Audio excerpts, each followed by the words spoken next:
we kind of have the Amazon effect where we're delivering a great product and it's super fast and the price is very difficult to compete with. Like I said, if we lose any customers, we don't lose them based off price. We lose them based off the fact that they're willing to go into a laundromat now.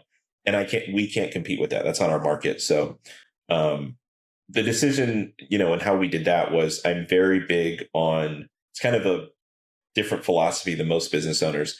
I believe in paying the employees first versus, having this beautiful warehouse and, kind of like having marble, in the laundromat space, when you have customers walking in, our employees are paid very well. I think from talking to my buddies in the industry, they are the highest paid of all of them. So we have the lowest prices and we pay our employees the most. Our drivers are tipped.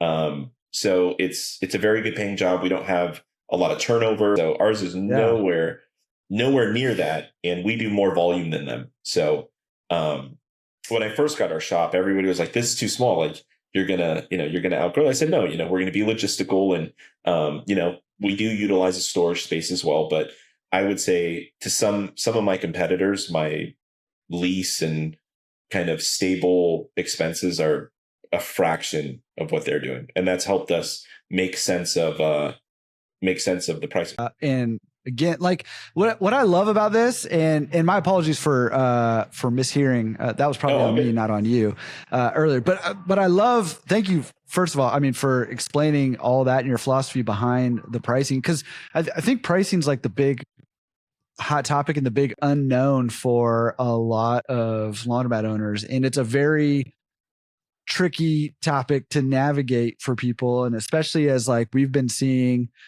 our costs go up all over the place. I think probably if I was to sort of pinpoint one of your biggest points of success, I mean, it's going to be your focus on sort of the experience and all that stuff, but also on that philosophy of trying to pay your employees high amount, Absolutely. which is really difficult to do anywhere. And especially in a state like California where, it's already like the cheapest